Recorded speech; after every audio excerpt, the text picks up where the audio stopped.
50절까지.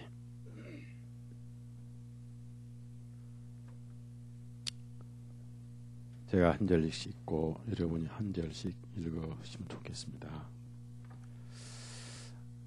예수님께서 외쳐 말씀하시기를 나를 믿는 자는 나를 믿는 것이 아니라 나를 보내신 분을 믿는 것이요. 나는 한 빛으로 세상에 왔나니 누구든지 나를 믿는 자는 어둠 속에 거하지 아니하게 함이라.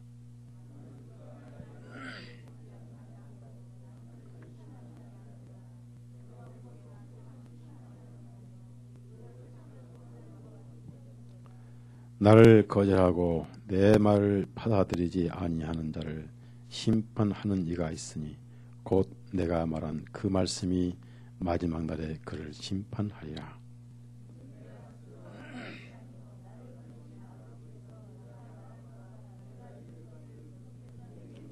다 같이 읽습니다. 나는 그분의 명령이 영원한 생명인 줄 아노라. 그러므로 내가 말하는 것은 무엇이든지 곧 아버지께서 내게 말씀하신 그대로 내가 말하는 것이라 하시니라. 기도하십시다.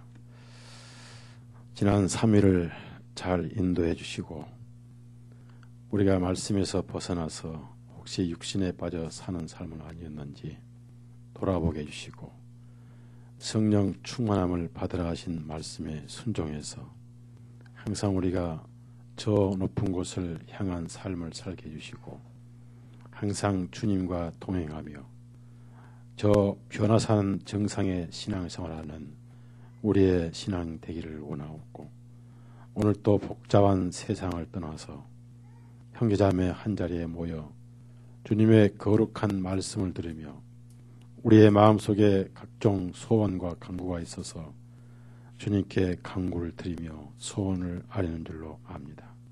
중심을 살피시고 계신 예수님, 필요한 것을 주시고 허락해 주시며 땅의 것이 아니라 하늘 것을 구하게 해주시고 감사할 때 찬송 드리며 고난이 올 때 기도 드리는 우리의 신앙이 되게 하시고 말씀은 하나님 말씀으로 받되 심령에 깊이 새겨서 생활 속에서 책임지라는 삶이 되게 해 주옵소서.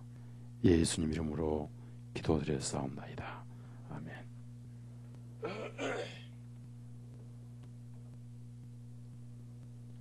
요한복음 12장의 이제 마지막 말씀이고요. 이 12장을 통해서 예수님의 공생애는 끝이 납니다. 끝이 나고 13장부터는 다락방에 들어가셔서 손발을 씻으시고 만찬하시고 그리고 18장까지 17장 기도하시고 체포되셔서 이제 고난을 당하시는 이 하루만 남겨두고 이제 돌아가시기 전에 하신 말씀입니다. 그래서 13장에서 17장까지는 단 하루, 그러니까 하룻밤 사이에 만찬을 끝내시고 처음에는 12제자에게 그 다음에 가룟 유다가 나간 다음에는 11제자에게 말씀하신, 그래서 이 17장까지를 요한복음에서는 영적인 지성소다, 말씀의 지성소다. 그래서 이제 이 세상에서는 마지막 말씀을 하신 내용을 우리가 지금 오늘 저녁에 묵상을 하는데요. 그 44절을 보시면은 외치셨다 그렇습니다. 이 크리드, 이렇게 외치셨다, 즉 언성을 높이셨다, 목소리를 크게 하셨다. 그래서 최후의 선언이시면서 최후의 호소이시기도 하신 소리를 높이셔서 말씀하시기를 나를 믿는 자는 나를 믿는 것이 나를 믿는 자는 나를 믿는 것이 아니다. 그것은 바로 나를 보내신 분을 믿는 것이요. 그렇습니다. 굉장히 중요한 말씀이고요. 그 다음에 45절에는 나를 보는 자는 나를 보내신 분을 보는 것이니라. 그래서 결국 예수 그리스도를 믿는 것은 바로 하나님을 믿는 것이다. 왜 이 말씀을 하셨냐면은 유대인들은 하나님을 믿는다 하면서도 오신 하나님은 믿지 않았다는 얘기죠. 그래서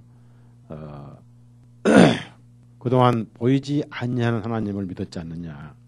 그러나 나는 하나님으로 세상에 왔고 그래서 나를 믿는 것 자체가 하나님을 믿는 것이고 나를 보는 것 자체가 하나님을 보는 것이다. 아주 중요한 말씀을 하셨습니다.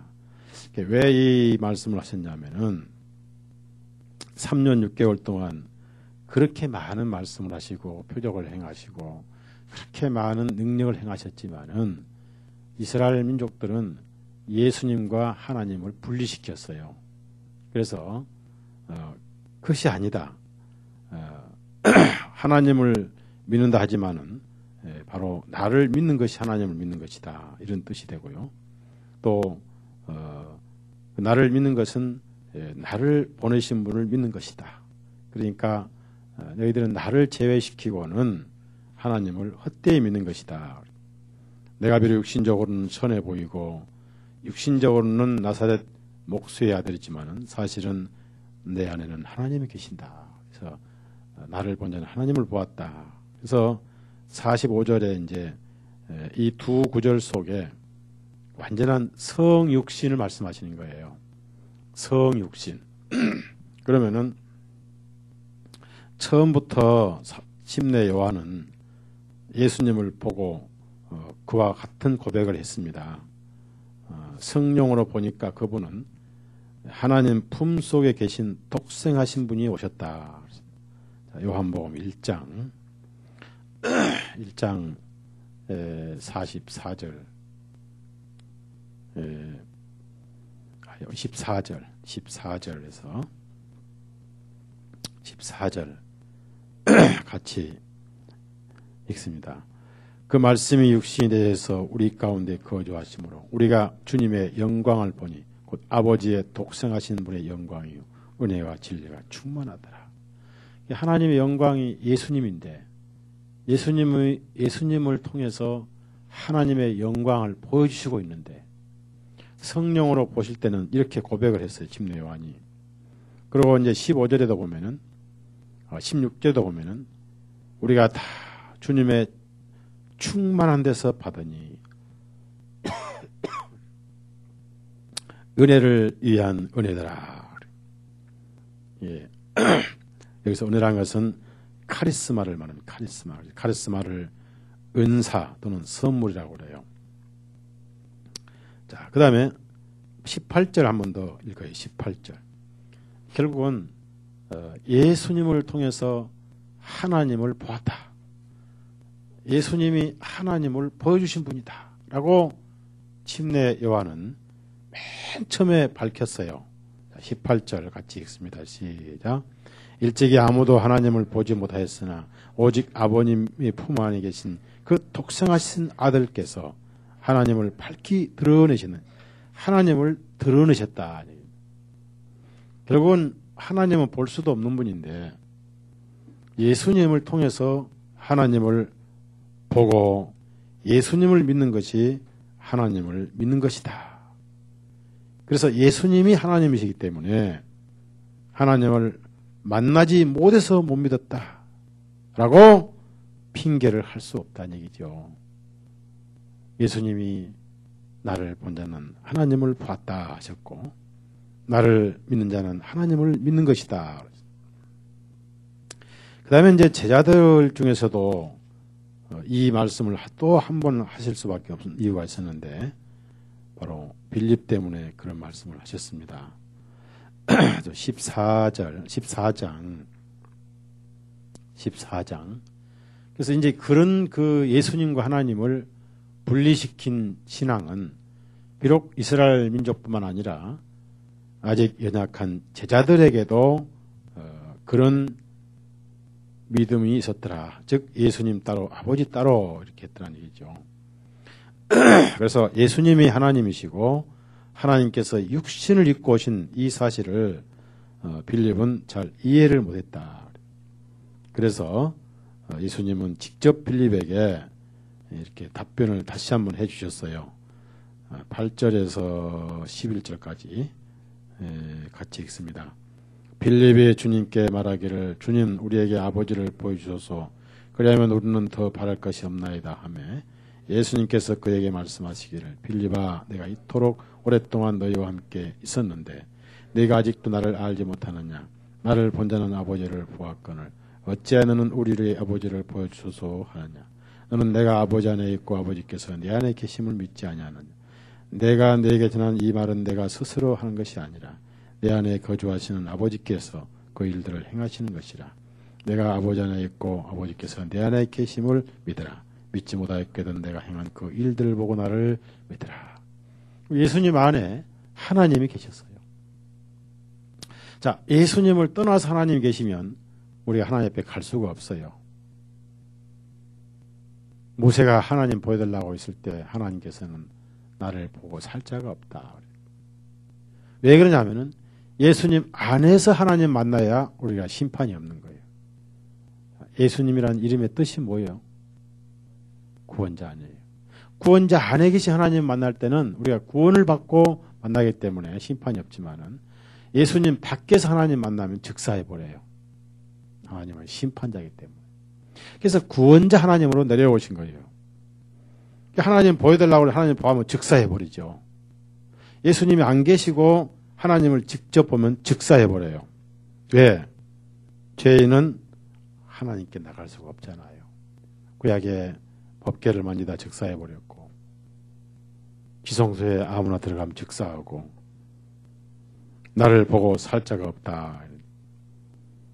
그래서 그 하나님을 우리가 만나는 방법은 예수님 안에서 만날 때 구원자 안에서 만나기 때문에 우리는 예수님 안에서 하나님 만날 때는 죄인이 아니라 의인이고 동시에 하나님은 심판주가 아니라 우리의 아버지가 되는 것이다.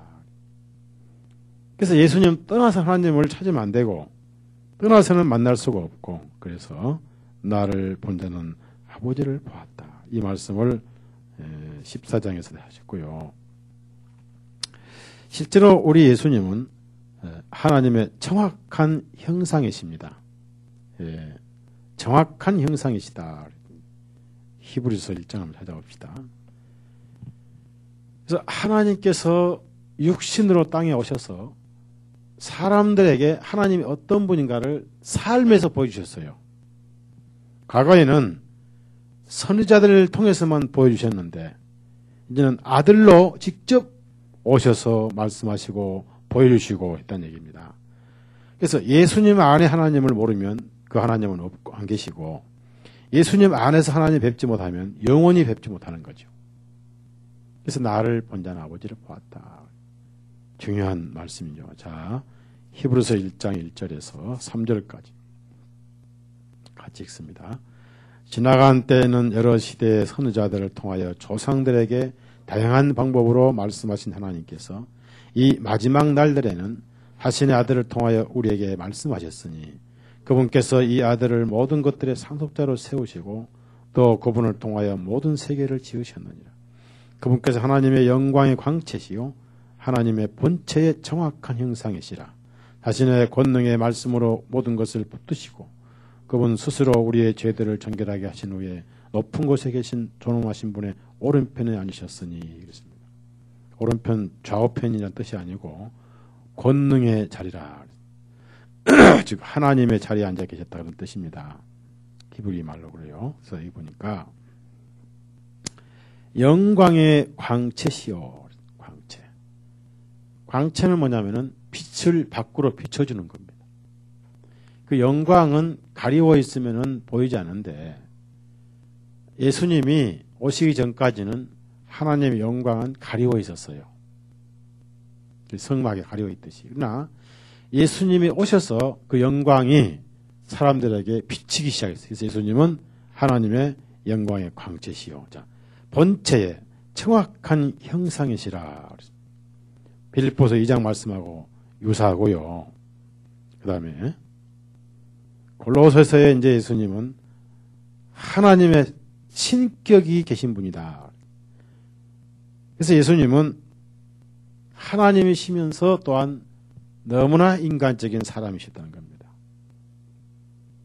왜냐하면 하나님께서 사람이 되셔서 사람의 아픔과 고통을 친히 겪으시고 그다음에 사람의 형벌을 대신 받으시기 위해서 사람이 되셨다. 이것은 하나님의 초자연적이고 하나님의 단독적이고 유일하신 구세주로서 바로 예수님이 하나님이셨다. 어디서 그런 반로가 시작됐느냐? 그 유일한 동기는 사랑이라는 얘기죠. 사랑. 하나님은 사랑이시다. 그래서 이 사랑을 인간이 잃어버려가지고 사랑이 없는 세상에 우리가 살았는데 사랑을 친히 부어주셨잖아요. 그래서 골로새서 1장 19절에 보면요. 아버지께서는 모든 충만하심으로 주님 안에 거하시는 것을 기뻐하셨으며 그랬어요. 그 다음에 이제 골로새 2장을 또 찾아보시면요. 9절 2장 9절 다 같이 읽습니다. 시작.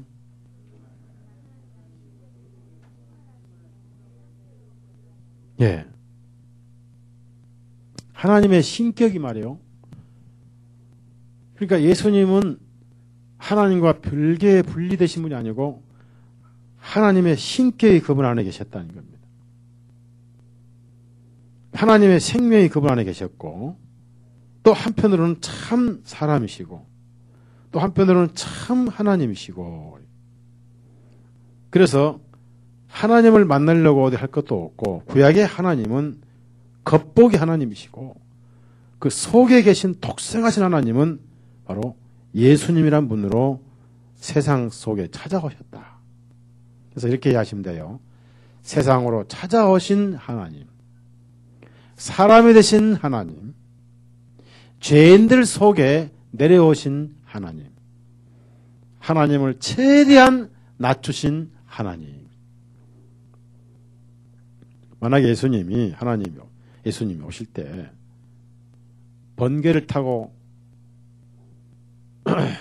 번쩍 나타나신다. 아니면은 그 영화 있잖아요. 애들 영화. 네? 이거 참 날아다니는 게 있잖아요. 슈퍼맨. 제가 머리가 이렇게 두네요. 슈퍼맨처럼 어느 날 확 나타나시면 사람들이 다 믿을 거예요. 번개를 와장창 치고 내려오시면 다 믿을 거예요. 그런 예수님이 아니잖아요. 우리보다 더 인간적으로, 너무나 인간적으로, 정상적으로 처녀의 몸을 통해 잉태하시고 정상적으로 뱃속에 10개월 동안 계셔서 마리아의 육적인 양식을 모태에서 받고 정상적으로 출생하시고 정상적으로 그 흔한 강보 하나 없어가지고 구유에 계셨다가 그 흔한 부잣집에 침대 하나 없이 그 흔한 염소 양 한 마리 들을 지산이 없는 가난한 요셉의 아내인 너무나도 가난한 그렇게 해서 세상에 오셔서 아무도 예수님을 알지 못했지만 동방의 박사들이 와서 예물과 몰약과 황금을 드렸고 정작 이스라엘 사람들은 너무나 그분을 몰랐기 때문에 천사가 와서 들판의 목자들에게 하나님이 얘기로 오셨다. 자연스러운 창조의 섭리대로 오셨다. 천사들이 찬송을 했고 말이에요. 그래서 예수님은 가장 인간적이신 인간이신과 동시에 하나님이 예수님으로 오셨다. 그래서 예수님 안에는 하나님의 속성과 생명과 신격이 다 들어 계셨어요. 자, 고린도후서 4장 6절을 봅시다. 4장 6절 고린도후서 4장 6절 다 같이 읽겠습니다. 어둠 속에 빛이 비치라고 말씀하신 하나님께서 우리들 마음속에 비추셔서 예수 그리스도의 얼굴에 있는 하나님의 영광을 아는 빛을 주셨기 때문이다. 여기서 중요한 것은 하나님께서 우리들 마음속에 비추셔서 예수 그리스도 얼굴에 있는, 얼굴이라는 것은 이런 문자적인 얼굴이 아니고 예수님의 인격, 그분의 생명, 그분의 생활, 그분의 말씀 속에 있는 하나님의 영광을 아는 빛을 우리에게 주셨기 때문이다. 그렇습니다. 자, 그러면은 예수님이, 하나님께서 예수님을 육신을 입고 오신 독생하신 하나님이시고, 다시 요한복음 12장 올라갑시다. 예수님의 모든 생각, 생명, 말씀은 하나님을 떠나서 한 번도 말씀하신 적이 없고, 즉 하나님께서 그분을 통해 말씀하셨다. 예수님 말씀은 하나님 말씀인 거죠. 그래서 마지막에 하신 말씀이 49절 말씀이에요.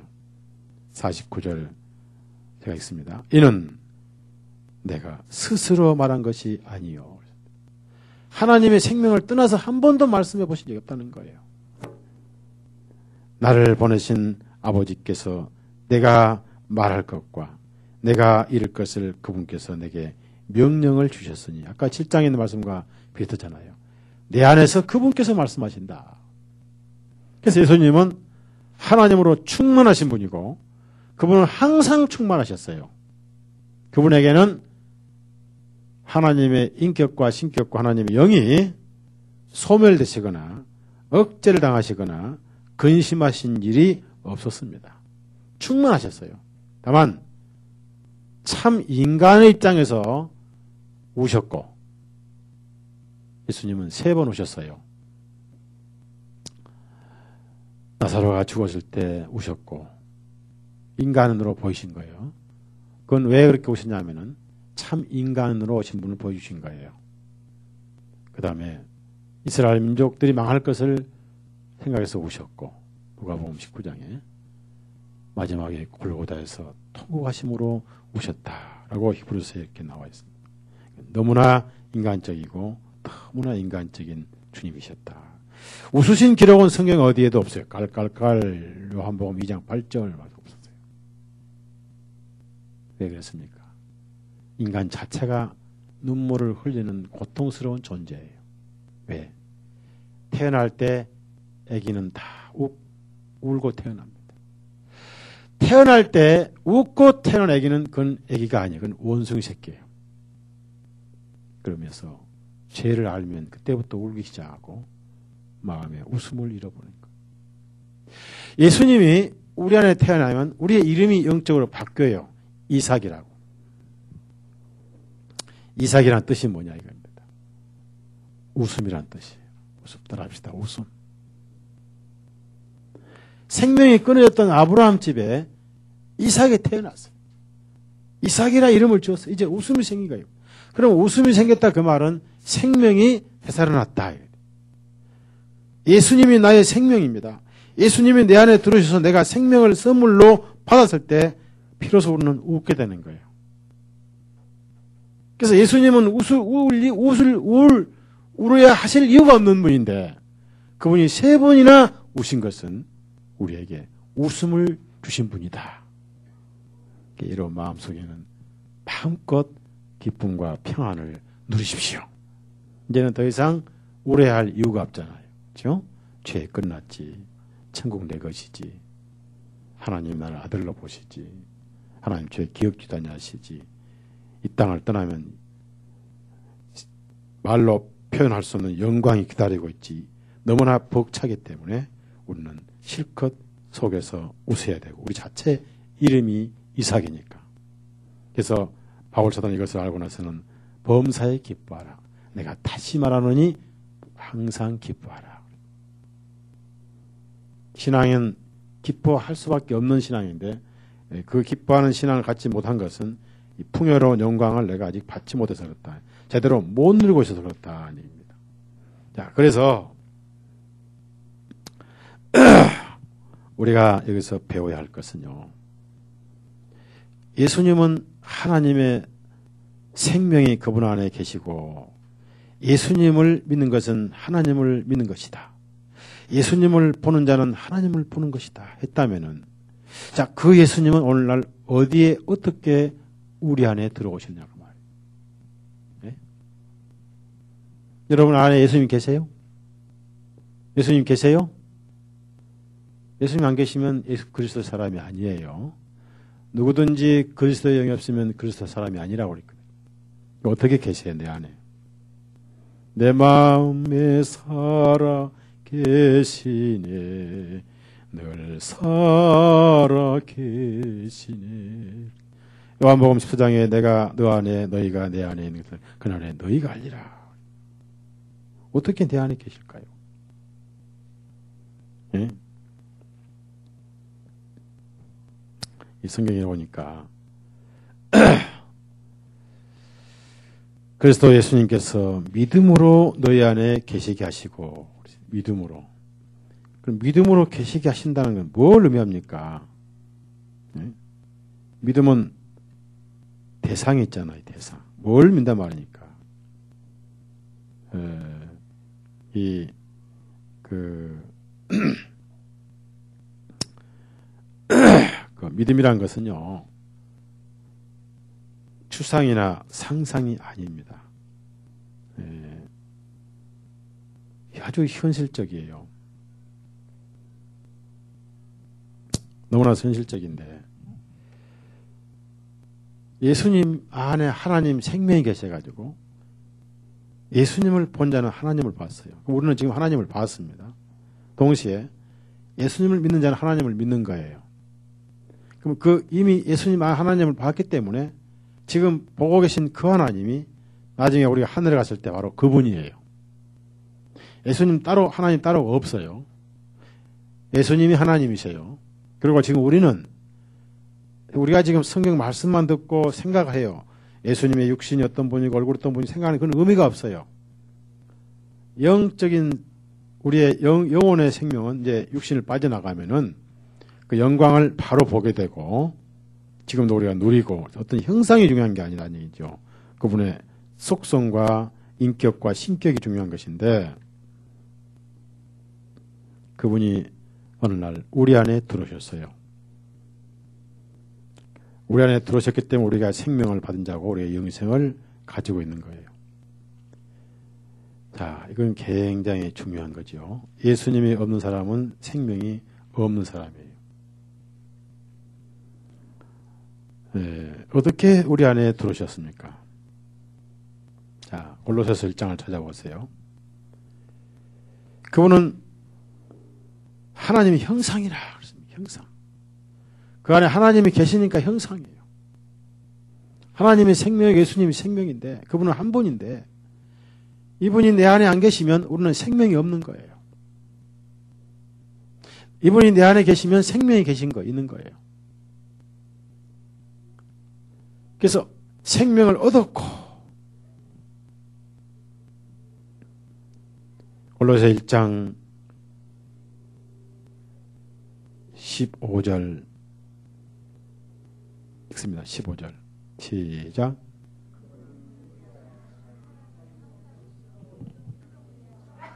자, 보이지 아니하신 하나님의 형상이다.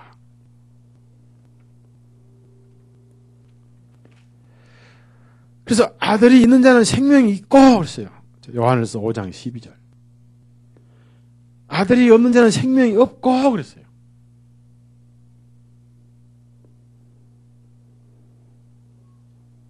예수님이 머릿속에 계시면 안 돼요. 마음속에 계셔야 돼요. 마음속에. 요한일서 5장 12절 11절 12절 시작. 하나님께서 우리에게 영원한 생명을 주신 것과 이 생명이 그분 아들 안에 있는 것이니라. 아들이 있는 자에게는 생명이 있고 하나님의 아들이 없는 자에게는 생명이 없느니라. 자, 그러면 지금 여러분 마음속에 하나님의 아들 예수님이 계시죠? 계시죠? 예. 어떻게 계시냐. 에베소서는 믿음으로 너희 마음에 계시게 하시고 이런 말씀도 있지만은 그 믿음의 대상이 뭐냐 그 말이에요. 보세요. 예수님이 아무리 육신을 입으셨다 하더라도 육신은 생명이 아니에요. 자, 물어봅시다. 요즘 기도원에 병 고친다고 안수 많이 하죠. 혹시 여러분 가운데 기도원 가서 안수 받은 손 들어보세요. 안수. 손 내려요. 그 다음에 족찰. 막 발로 때리잖아요. 병 고친다고.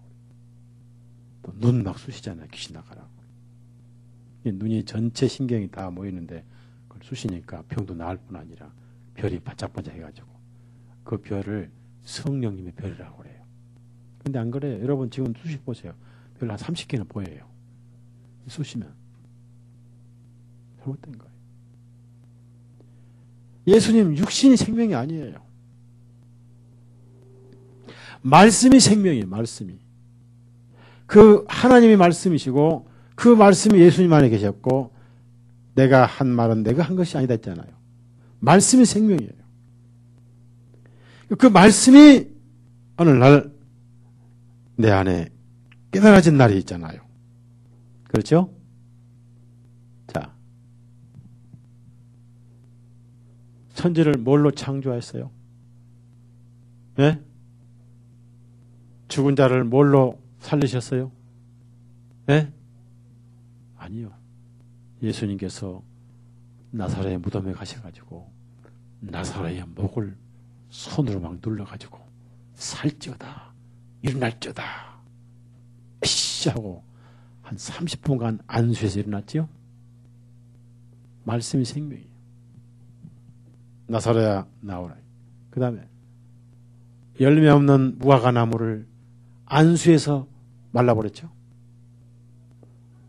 지금부터 영원토록 내게 열매가 없으리라.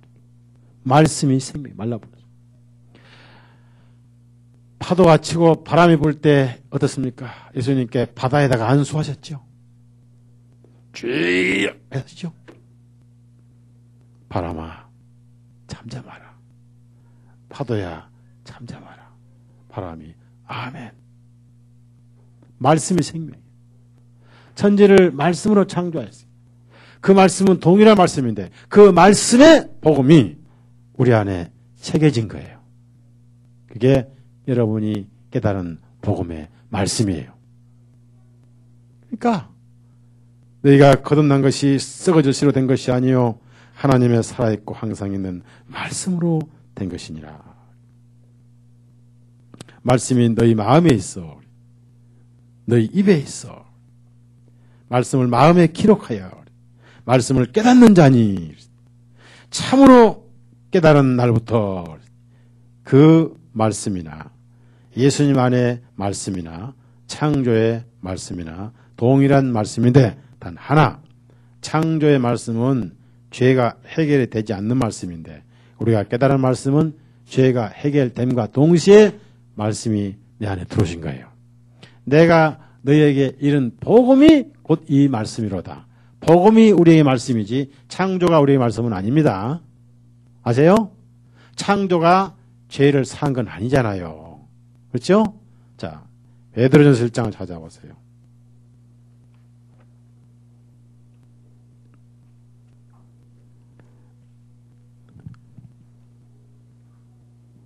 창조가 우리를 말씀한 건 아니잖아요. 베드로전서 1장 23절에서 25절. 그래서 이 말씀이 우리 안에 들어오실 때 역시 우리는 안에 하나님이 계시고 동시에 예수님이 계시고 그래서 아들이 있는 자는 생명이 있고 그 말이에요. 기록된 말씀이 있는 자는 생명이 있고 그 말이에요. 그 말씀이 바로 복음의 말씀이 돼야 돼요. 자, 23절에서 25절 다 같이 읽습니다. 시작. 너희가 다시 태어난 것은 썩어질 씨에서 난 것이 아니요 썩지 아니할 씨에서 난 것이니 곧 살아계시고 영원히 거하시는 하나님의 말씀으로 난 것이니라. 이는 모든 육체는 풀과 같기 때문이라. 사람의 모든 영광은 불의 꽃과 같아서 그 푸른 마르고 그 꽃은 떨어지 사라지되 오직 주님의 말씀은 영원토록 지속되니 내가 너희에게 선포한 복음이 이 말씀인데 그 선포된 복음이 어디 있어요? 내 안에 있잖아요. 자, 그러면 이제 어떻습니까? 따라합시다. 나를 본 자는 예수님을 본 자요. 근데 왜 안에 계시는데 예수님이 안 보이냐 그 말. 왜 예수님이 안 보이고 육신이 보이고 마귀가 보이고 사탄이 보이고 그러냐. 충만히 계시지 않기 때문에. 이제 아시겠죠? 충만히 계시지 않기 때문에. 그러면 충만히 계시지 않는다고 해서 안 계시느냐? 계시죠. 계신 건 사실이죠. 그래서 우리에게는 충만이 필요합니다. 그럼 예수님 어떤 분입니까? 예수님은 항상 충만한 분. 우리는 안 그래요. 우리는 죄인이 구원을 받아서 예수님을 모셨기 때문에 항상 충만하였더라면은 우리 역시 잠깐 보든 얼른 보든 간에 예수님을 볼 수가 있는 것입니다. 근데 우리는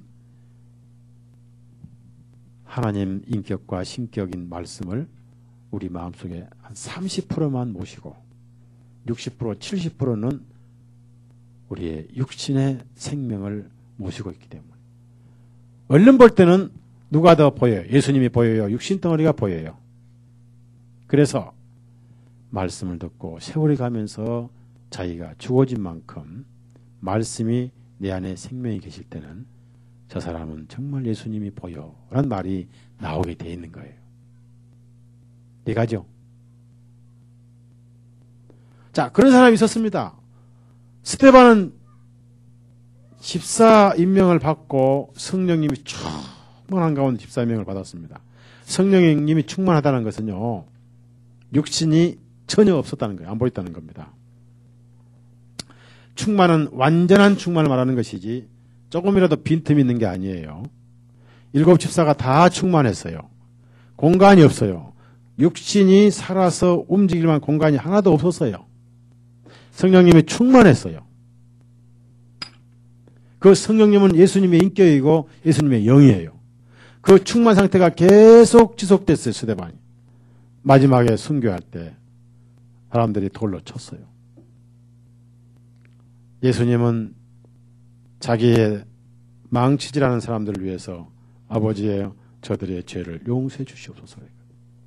그분은 충만하니까. 그들을 위해서 죽으셨기 때문에. 그런데 성령이 충만한, 즉 예수님의 영으로 충만한 스데반은 돌로 친 유대인들에게 두고 가자 이놈들아 하고 순교했죠. 예? 아버지여 벼락을 내리시옵소서 했죠. 저들을 용서해 주시옵소서. 그 스데반의 영에는 자기 육신은 눈꼽만치도 없었어요.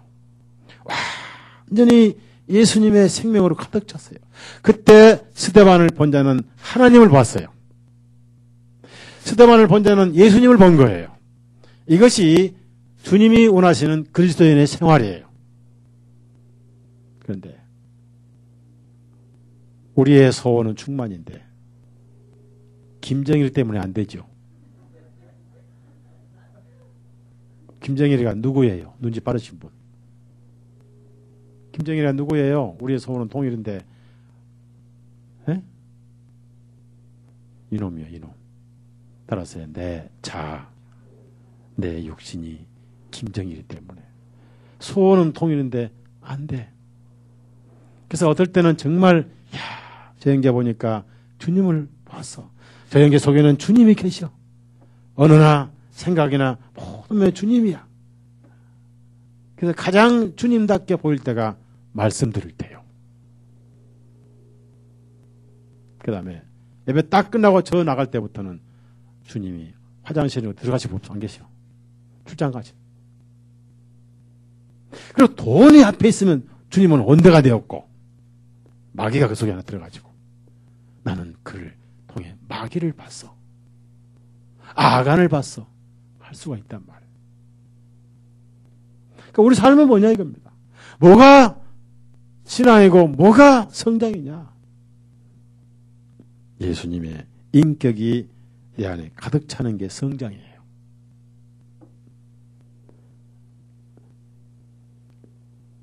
에베소서 4장을 찾아봅시다. 자, 그럼 예수님의 인격이란 여러 의미가 있겠지만은 예수님의 인격이란 무엇을 의미하느냐 이겁니다. 자, 에베소서 4장. 그러한 인격으로 나는 저 지체를 볼 때 주님을 보았어.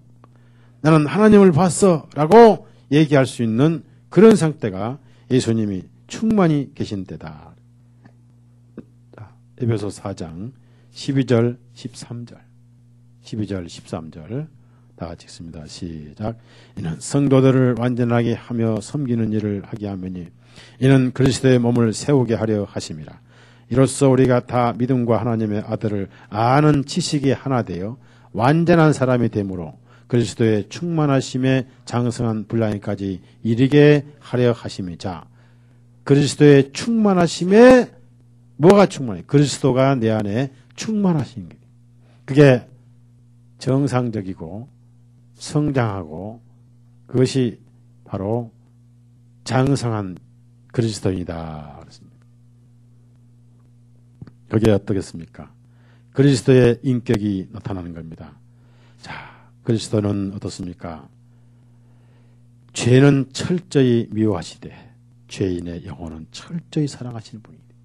어떻게 사랑하십니까? 자기 생명을 내어주면서 사랑하죠. 예수님의 영으로 가득 찬 그리스도인은 요한서에 있는 말씀처럼 자기 희생하면서 형제를 사랑하는 거예요. 그래서 저분 보니까 그리스도를 볼 수 있겠구나. 항상 자기 희생하고 자기 양보하고 자기가 뒤에 빠지면서 다른 지체를 사랑하고. 그래서 예수님은 죄를 짓지 않잖아요. 그러니까 내 안에 예수님 인격이 가득 차면 죄를 멀리할 뿐 아니라 예수님은 원수를 사랑하셨잖아요. 자기의 수염을 뺏고 때리고 춤뱉고 주먹질하는 사람들의 죄를 자기의 몸에다가 해찍질하는 그 사람들, 자신의 손발에 못을 박은 그 사람들, 망치진 그 사람들에게 그들의 죄를 용서달라고 하신 예수님. 그래서 그리스도 인격이 가득 찬 사람은 원수를 미워하는 게 아니라 사랑하게 되고 용서하게 되고 이런 것이 용서하게 되고 그리고 자기 생명을 내어주어서 죄인을 사랑하신 것처럼 그리고 이론이 아니라 세상에 찾아오셔서 직접 죄인들의 손에 죽으시면서도 그들을 용서해 주신 것처럼 그리스도인 예수님으로 가득 찬 성도는 항상 희생을 찾아가서 할 것이고 원수를 용서하는 것이고 누구보다 그리스도의 생명은 형제자매를 사랑하는 거예요. 그래서 우리도 얼마든지 자기 생각, 의지를 죽이고 성경의 주님 말씀을 가득 채울 때 바로 저 사람 보니 정말 주님이 보여 라는 말을 들어야 해요. 그게 초대교회 신앙이었습니다. 초대교회는 그랬어요. 자, 우선 초대교회는 자기 재산을 하나도 안 가졌습니다. 다 팔아서 자기 먹을 것 빼놓고는 전부 가난한 사람이 주었어요. 성령이 충만하니까 내 것이 안 보여버렸어요. 주님은 땅에 게 하나도 가진 게 없어요. 그렇다고 여러분이 다 없애버리고 얻어먹으라는 뜻은 아니에요. 교회에 줄 거 없어. 밥 없어. 교회 밥 없어요. 교회 돈 없어요. 내가 기본적으로 필요한 외에는 전부 팔아서 그리스도인 가난한 사람을 다 도왔어요. 초대교회. 그 마음은 절대 사람 마음이 아니에요. 전부 다 예수님 마음이에요. 그 전부 구제를 했어요. 그게 천국이었습니다. 육신이 살아서 그렇지 육신을 잘 죽이면은 실제로 천국이 이루어져요. 그래서 다른 사람들이 그들의 삶을 볼 때 저 사람들은 그리스도 같이 살구나. 뭐 입만 가지고 한다고 절대 그렇게 안 불러줬어요. 실제 삶이 그랬어요.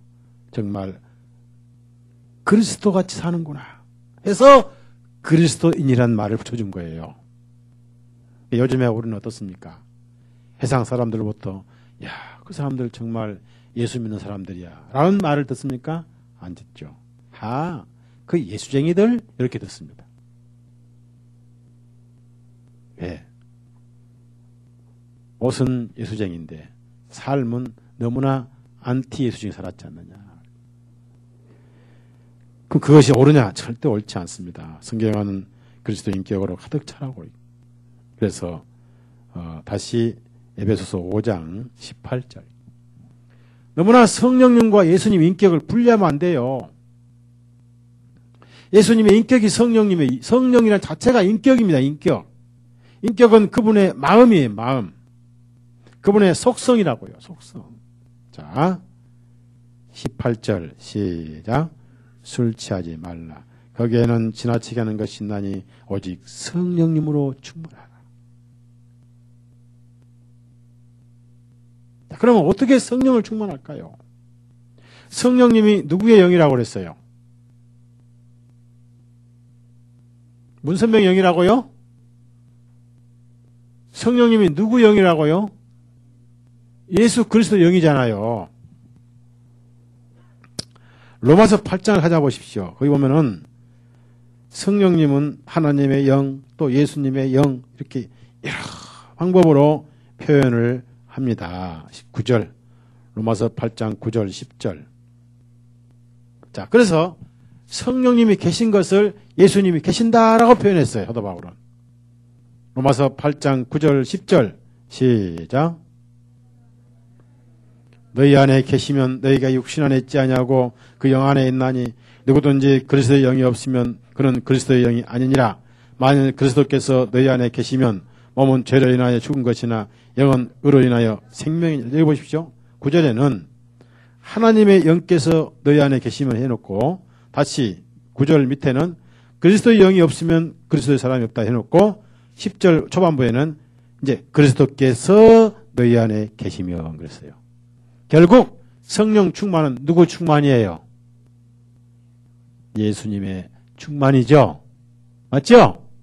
자, 그러면 어떻게 성령 충만을 받으라 했는데 어떻게 성령 충만을 받을까요? 분명히 명령했습니다. 받으라 명령했어요. 또 받을 수 없다면 명령도 안 해요. 뭘 의미합니까? 성경 구절을 많이 암송하는 거죠.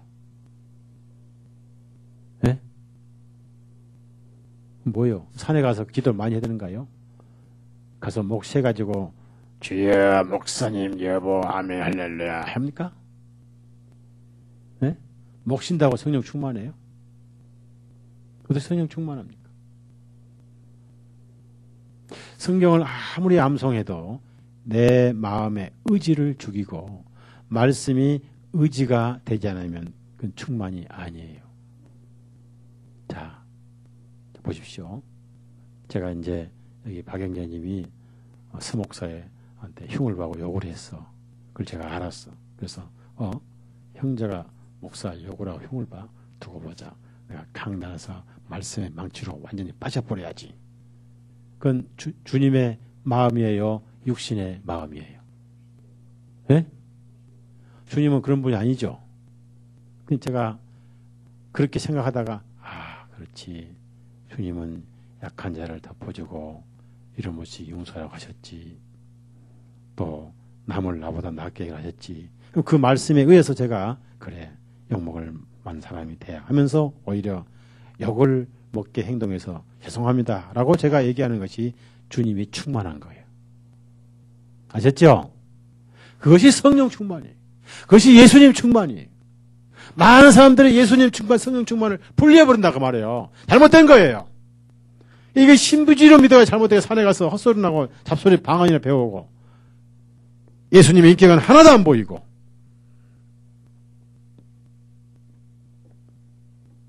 우리가 그리스도인을 본 사람은 주님을 보았다.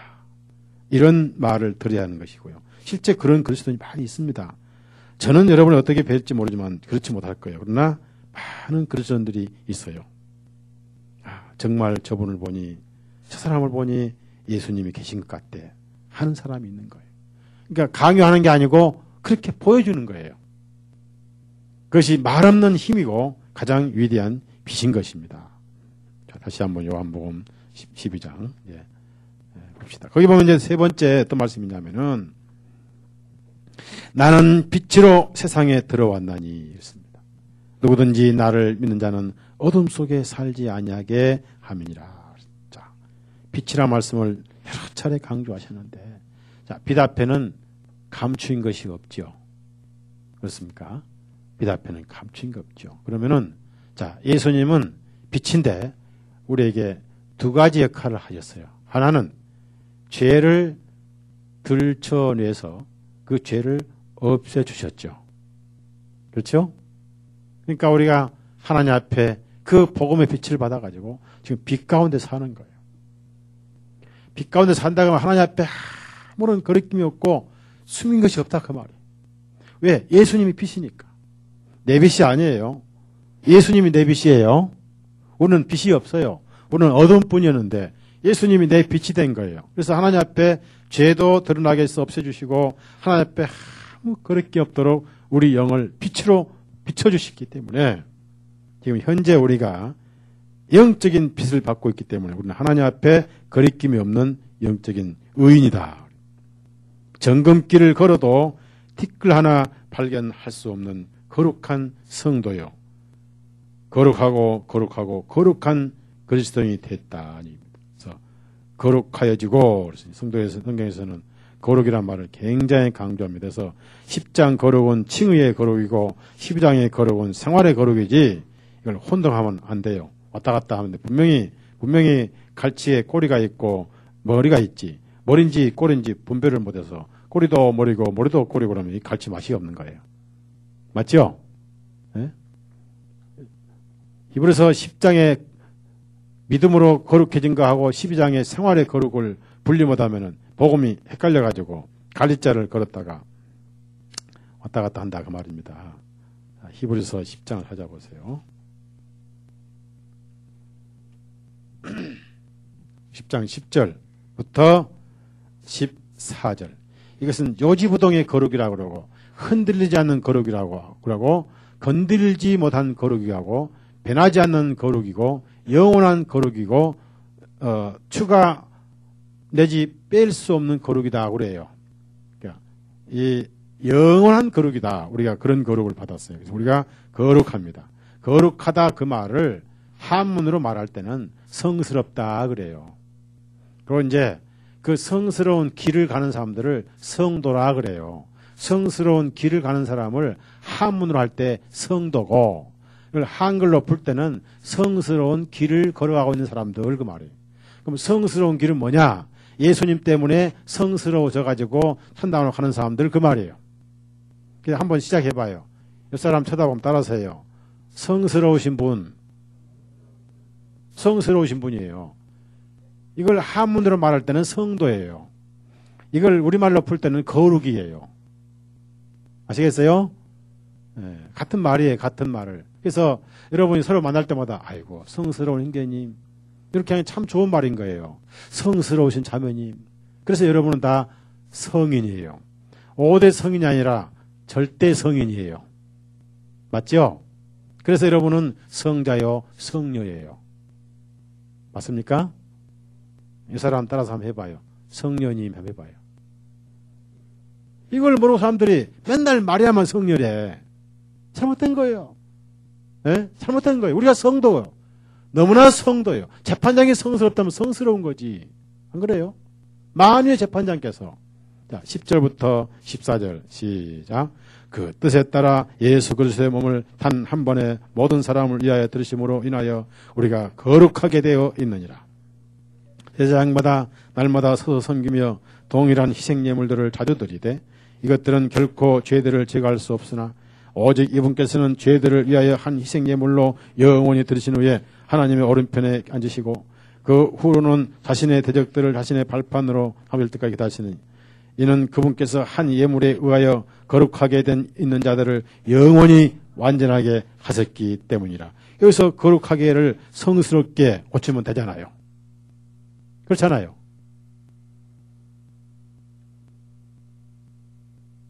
자, 그래서 우리가 거룩한 빛 앞에 지금 모든 걸 드러내고 살고 있고요. 빛 앞에 드러내도 부끄러움이 없다 그 말이에요. 죄가 없어졌으니까. 숨을 필요가 없다 그 말이에요. 다시 요한복음 12장 이제 중요한 얘기를 하고 마칩니다. 47절에 그렇게까지 너희들이 나를 믿지 않았지만은 믿지 않는다 하여도 나는 너희들을 심판하지 않는다. 왜? 내가 심판한 것이 아니라 세상을 구원하려 왔기 때문이다. 그래서 그로부터 24시간 내에 세상을 구원해 놓으셨죠. 놓으셨죠? 네. 오늘 그 자매 한 분이 오셔가지고 상담을 했는데 제가 쭉 얘기를 하니까 다른 건 제가 다 아는데 어떻게 거듭나야 되고 자기가 늘 죄 때문에 괴로운데 어떻게 하면 천당 가냐고 아주 순진한 질문 가지고 왔길래 천당 이렇게 갑니다 알려줬어요. 이것이 거듭남이라. 그래가지고 죄가 확실히 사해진 걸 깨닫게 줘서 했는데 수원이 집인데 그 자매님 수원이 집이 연락해서 그러니까 여기 나오라니까 이제 이렇게 다 알았으니까 가까운 데 나가면 안 되냐. 거기 나가면 다 까먹는다고 제가. 다 까먹는다고. 가서 원죄만 사함받고 생활 속에는 남았다고 가르치는데 가면 또 까먹고 가서 또 주기도문 실컷 해가지고 맨날 죄사해달라고 빌 거냐고. 그게 안 믿는 거라고 말해. 그게 또 맞네요. 그러더라고. 그래서 죽은 종교에 가면 안 돼요. 제일 싫은 것이 비슷한 거예요. 마귀가 제일 써먹는 게 비슷해야 많이 속거든요. 전혀 다르게는 하지 않습니다. 그건 안 속으니까. 자, 그래서 그 구원을 이루셨는데 그 구원을 이루신 것을 믿지 않을 때는 이제 대가가 하나 있어요. 자, 48절에서 50절까지. 시작. 곧 내가 말한 그 말씀이 마지막 날에 그를 심판하리라. 이는 내가 스스로 말한 것이 아니요 나를 보내신 아버지께서 내게 말한 것과 내가 이룰 것을 그분께서 내게 명령을 주셨으니 나는 그분의 명령이 영원한 생명인 줄을 아노라. 그러므로 내가 말하는 것은 무엇이든지 곧 아버지께서 내게 말씀하신 그대로 내가 말하는 것이다. 자, 여기서 여러분은 두 가지를 아셔야 돼요. 두 가지 아셔야 되는 첫째는 이 심판은 어떻게 하시냐면 이미 예수님께서 해 놓으신 그 말씀이 하시는데 바로 신약 성경이 합니다. 신약 성경. 자, 구약 성경은 아니에요. 왜 그럴까요? 왜 그럴까요? 김용모 형제님, 왜 구약 성경은 모든 인생들을 심판하는 기준이 아닐까요? 복음이 아니니까. 최강 형제님, 그렇죠? 복음이 아니니까. 신약은 복음이잖아요. 그 다음에 예수님이 이렇게 말씀하셨어요. 하늘과 땅의 모든 심판의 권세를 내게 맡겼다고 했잖아요. 그럼 예수님 하신 말씀이 지금 어디가 있어요? 예수님이 해 놓으신 말씀이 어디 있어요? 지금 중앙은행 컴퓨터에 있죠. 바로 여러분 손에 성경에 있잖아요. 결국은 이 성경이 심판해요. 성경 말씀이 심판하세요. 성경 말씀의 기준에 심판해요. 왜? 그래서 그날 가서 우리는 그런 법을 몰라서 범했습니다라고 핑계를 못하게 하신단 말이에요. 맞죠? 맞죠? 자, 옛날에 버스 전용 도로가 시작된 바로 한 이틀밖에 안 된 날인데 제가 지방에 전도 집회를 하고 이제 차를 몰고 전라도 쪽에 하고 이제 경부 고속도로 나오니까 파란 줄이 있긴 있는데 그쪽에는 차가 하나도 안 다녀요. 왜 이쪽에 차를 다 이렇게 놔두면 이게 추월선이가 혼자 신나게 달렸어요. 그때 버스의 전용 손진을 전혀 잘 몰랐어요. 한참 신나게 이제 대전서 어디가 조천까지 오니까 왜 쫓아오더니 쓰라는 거예요. 저쪽을 끌고 가더니 너 저 잘못한 건 뭔데요? 그랬더니 거기가 버스 전용선이에요. 딱지를 8만 원 걷겠대요. 제가 사정을 했죠. 왜? 돈 앞에는 또 고향 앞에 쥐가 되잖아요. 쥐가. 8만 원 말 잘하면 버는데 버는 게 아니라 안 뺏기면서 나 사실 목사인데 지방에 제일 잘 팔아먹는 게 목사예요. 정경들은 목사를 또 제일 싫어해요. 목사를 아마 다 짜가서 끊어버려요, 딱지를. 근데 나이가 좀 드신 분들은 목사를 다 봐주더라고. 왜냐하면 다 자기들도 교회 다녀봤고 또 부인들이 교회 다니거든요. 그러니까 내가 목사인데 집회 갔다 오는데 내가 이런 법을 처음 알았다고. 몰랐다고. 내가 알면 여기 오겠냐고. 다분들 다니지 마시오. 아이고 고맙습니다. 8만 원 벌었죠. 그러면은 내가 그 법을 몰랐기 때문에 보냈다 그 말이에요. 많은 사람들이 지옥 가서 심판받을 때 하나님 저 몰랐어요? 하나님께 딱 들이대셔요. 이게 법이다. 이게 법이다 그 말이에요. 핑계해요 못해요? 예수님 하신 그 말씀이 지금 기록된 성경 구절인 거예요. 신약 성경으로 심판하세요. 책들이 펴있죠. 그 책이 신약 성경이에요. 하나님의 말씀의 책인 거예요. 그 구절 하나 일일이 따지면서 심판하시는 거예요. 그러니까 그래서 심판 때도 마찬가지입니다. 무슨 다른 법이 따로 없어요. 우리가 그렇게 설교 듣고 그렇게 읽고 그렇게 줄치던 그 말씀이 그날 우리 양심을 심판해요. 그리스도인들에게도. 그러니까 그때 가서 그 말씀의 심판을 받아야 돼요. 지금 말씀의 심판받아서 순종하고 살아야 돼요. 예?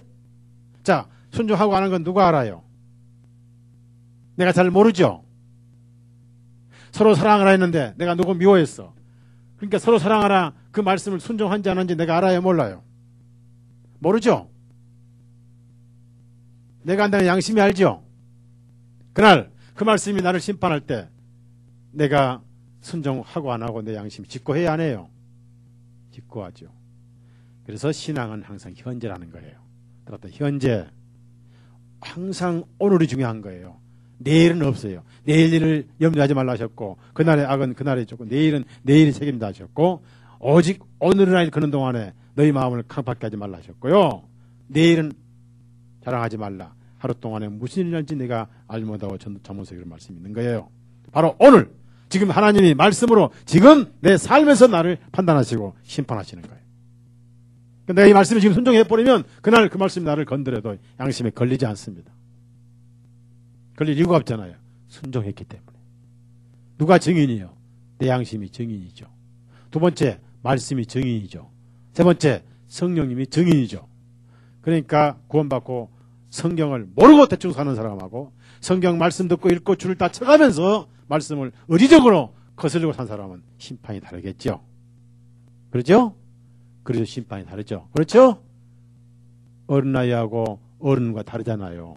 어린 나이는 법을 모르고 어기잖아요. 우리는 어른 돼서 다 알면서도 의지적으로 내 의지가 거역했잖아요. 이게 불순종이지. 그때 그 말씀이 나를 찌르는 양심이 그래 양심이 소달새기 사람 그때 알고도 거절했습니다. 딱 증언해버리잖아요. 그래서 심판 때 우리가 심판을 받지 않지만은 말씀이 심판하다는 거. 그래서 지금 심판을 받은 것은 참 복 있는 것이다. 지금 받아버리면 그때 안 받잖아요. 지금 받으면 고치잖아요. 그래 안 그래요? 지금 찔리면 참 복 있는 거예요. 자, 히브리서 4장을 찾으시라고요. 네? 지금이 중요한 거예요. 그래서 성경이 필요한 거예요. 성경 따로 마지막 심판 따로 없어요. 새로운 법이 없어요. 이 성경 이미 하나님 말씀하신 이 성경 구절구절이 전부 그날 심판의 법입니다. 구절 딱 떼시고 그때 네 이 구절까지 설교했지 않느냐? 몇 월 며칠 몇 시 몇 시에 오후 설교 오전에 하셨지 않느냐? 할 때 예 했나이다. 제 양심이 딱 증언해버려요. 꼼짝 못하는 거예요. 그래서 우리가 가장 중요한 것은 순종이에요. 순종. 따라합시다. 순종이 의식보다 낫고 의식 무슨 형식 의식은 소용이 없는 거예요. 진리의 순종이 너무나 중요한 거예요. 자 12절 히브리서 4장 12절 지금 이렇게 말씀에 찔려서 고치고 또 고치고 판단하고 그러면 그날의 그래서 심판 때 우리는 없어요. 이 성경이 지금 우리를 심판하시는 거예요. 맨날 듣고 맨날 읽고 맨날 줄치던 그 성경이 지금 나를 심판하셔야 됩니다. 그래야 내가 순종하고 그날에 가서 심판해도 걸리지 않지요.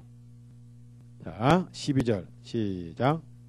하나님의 말씀은 살아있고 힘이 있어 어떤 양날선 검보다 예리하며 혼과 영과 관절과 골수를 찔러 찌르기까지 하고 마음의 생각과 의도를 판별하시는 분이시니 그렇습니다. 여기서 뒤에 13절 보니까 하나님의 보시기에 밝게 드러나지 않냐는 피조물은 하나도 없고 오직 모든 것들이 우리와 상관하시는 그분의 눈앞에 벌거벗은 것처럼 드러나리라 하셨는데 그때 드러날 게 아니라 지금 이 말씀에 드러나서 잘못된 것을 밝히시고 옳은 것을 인도해 주시면 그보다 더 큰 복은 없지요. 맞죠? 네. 마지막으로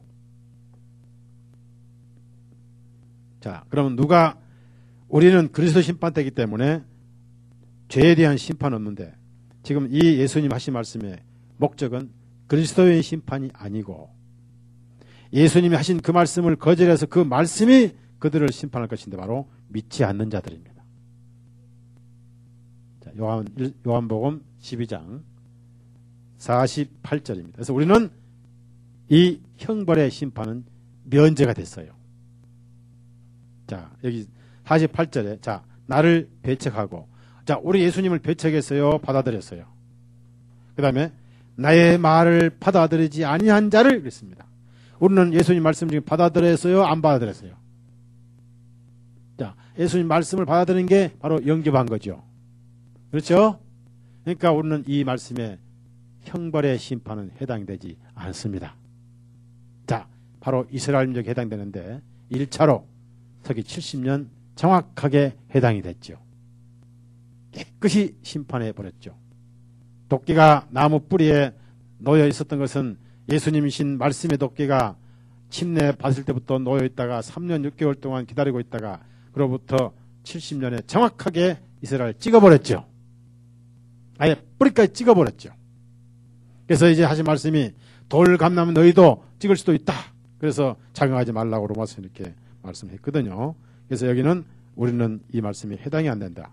우리는 주님을 받아들였고 말씀을 받아들였고 우리는 주님 있기 때문에 우리는 마지막 날에 죄인으로 심판은 없고 그리스도인의 심판만 남아있다. 그래서 우리는 위로가 있단 말이에요. 왜냐하면 예수님이 내 안에 계시기 때문이다. 우리는 예수님을 보았고 하나님을 보았다. 그래서 이 말씀은 무엇이냐? 바로 영생이다. 그랬어요. 그래서 그리스도인은 영생을 얻을 것이 아니고 영생을 가지고 있습니다. 자, 영생이 뭐예요? 말씀이 영생이잖아요. 그렇죠? 영생이 있어요, 우리에게는. 요한복음 3장 찾아보세요.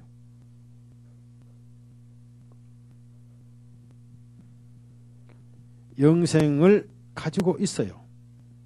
자, 우리가 복음을 받은 순간 가지고 있어요. 자, 15절 시작.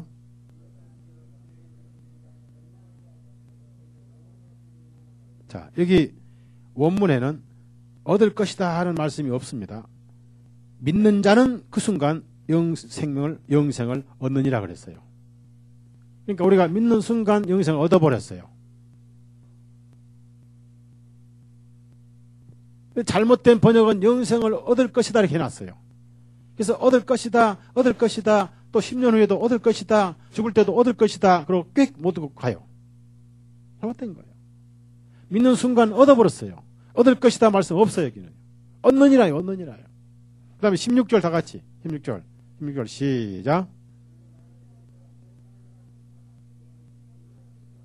이는 누구든지 그를 믿는 자는 멸망하지 아니하고 오히려 영존하는 생명을 얻느니라. 그래서 보십시오.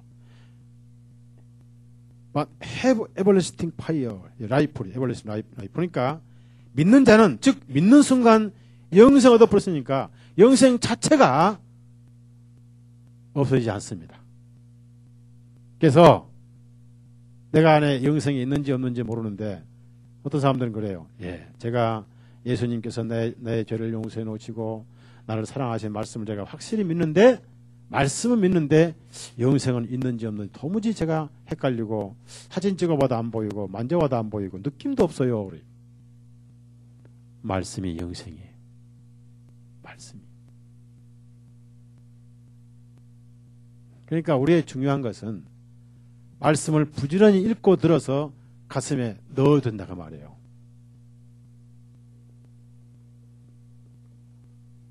요한일서 5장 찾아보세요. 말씀을 믿고 있으면서도 말씀과 영생을 분리하니까 영생이 있는가 없는가 헷갈려 버려요. 제가 이번에 우리 집회 전에 바이블 뉴스를 만드는데 제목을 써서 글을 어제 썼는데, 요즘에 구원이 많이 흔들리는 사람이 있다고 그래가지고 제목을 구원이 흔들리는 이유, 왜 흔들리는가를 잘 써서 흔들리는 의미가 뭔가, 어떻게 회복되는가 다 썼어가지고 상세히 썼어요. 그걸 여러분이 읽어보시면 한편으로는 흔들린 것은 어떤 면에서 복이다. 흔들리니까 다시는 안 흔들리려고 확실한 구원을 찾을 거 아니겠어요? 그렇죠? 좋다고 말이에요. 흔들리는 거. 근데 맨날 흔들리는 건 문제가 있는 거죠. 그렇죠? 자, 요한일서 5장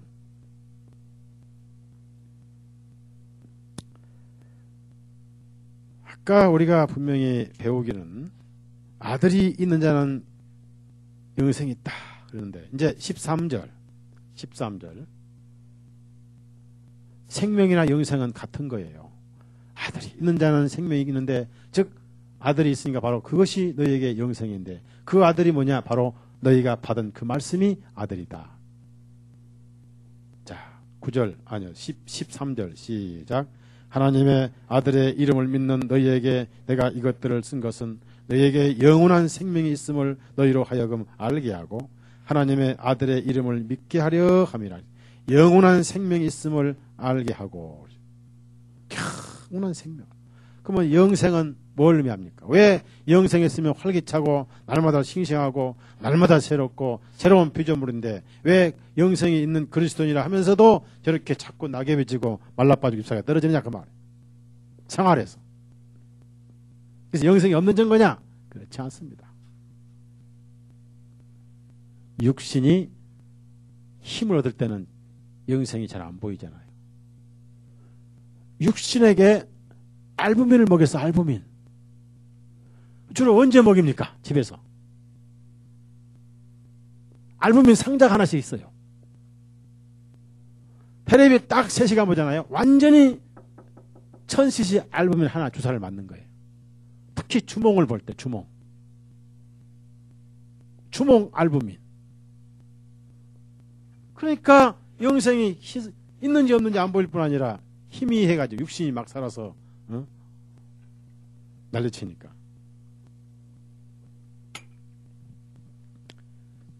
그래서 우리가 육신 안에 있는 것이 안타깝고, 그래서 빨리 벗어버리고 하늘에 가고 싶다고 사도 바울은 그 안타까운 심정을 피력을 했어요. 우리도 마찬가지죠. 자, 고린도후서 3장 4장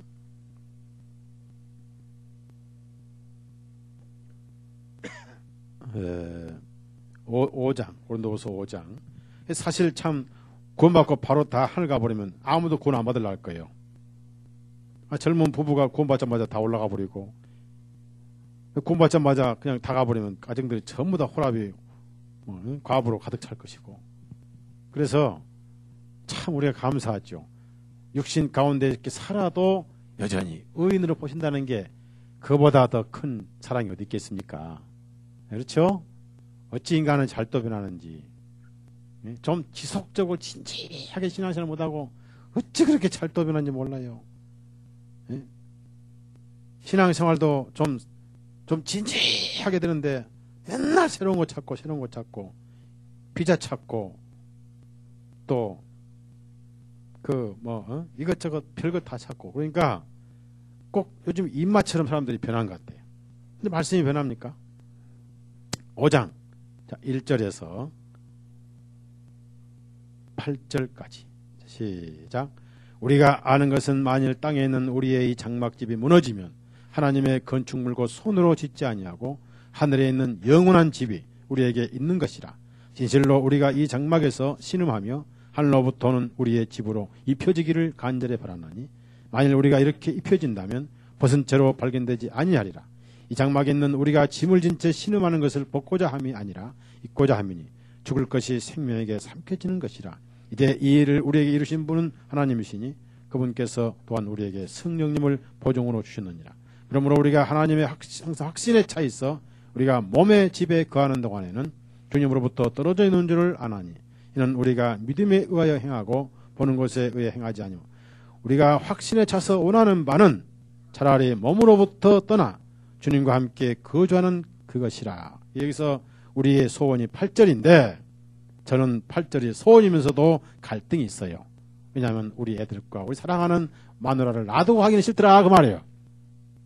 같이 가야지. 컴온. 그래, 그렇죠.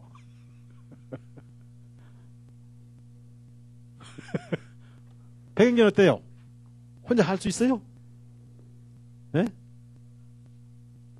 그래서 우리에게 그래 육신 속에 살아도 의인으로 보신다 그 말이에요. 그러니까 마음 놓고 살지. 당장 가고 싶은 마음이 있지. 우리의 그리스도인이 얼마나 복된가. 이 복을 아는 그 그리스도는 정말 복이 있고 이 영광의 은혜를 거저받은 것, 이 사실을 깨닫고 나면은 하나님 사랑 측량할 수 없구나. 그 하나님의 사랑과 지혜에 부요하며 감히 측량할 수 없구나. 그 크신 사랑 하늘보다 높고 어머니 사랑은 바다보다 넓은 게 아니고 어머니 사랑은 조그마한 또랑물 같고 우리 하나님의 사랑은 측량을 할 수가 없는 거예요. 기도합시다.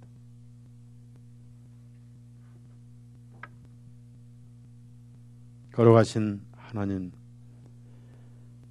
거룩하신 우리 주 예수님, 그 사랑이 얼마나 위대하시고 얼마나 크시기에 이렇게 하나님을 등지고 하나님을 거역하고 하나님을 욕되며 살아왔던 저희들을 그 사랑이 어떤 사랑이시기에 그 더럽고 추한 허물을 다 피로 덮어주시고 전혀 죄가 없었던 눈보다 양털보다 흰 거룩한 성도로 만들어 놓으신 주님, 너무나 감사하며 너무나 고맙고 우리가 이 사실을 알면은 영원히 하나님 예수님을 노래하고 찬송드리며 정말 이 사실을 안다면은 주님이 주신 마지막 명령, 새 명령, 서로 사랑하라. 이것만이 우리가 주님을 사랑한다는 증거로 살아야 될 줄로 압니다. 그리고 이 말씀이 우리를 심판하시는데 구원받은 그리스도인은 결코 죄에 대한 심판은 없을 것이며 우리에게는 그리스도의 심판 때만 있는 줄로 압니다. 주님을 뵌 자는 하나님을 뵙고 주님을 믿는 자는 하나님을 믿는다 했사오니 우리도 서로를 볼 때 주님을 보게 해 주옵소서. 예수님의 인격과 생명과 사랑으로 예수님의 마음으로 우리 심령을 가득가득 24시간 채워 주시옵소서. 우리가 말씀을 순종함으로 채울 줄로 믿습니다. 순종하는 삶을 살게 해 주옵소서. 예수님의 이름으로 간절히 기도드려 싸움나이다. 아멘. 마칩니다.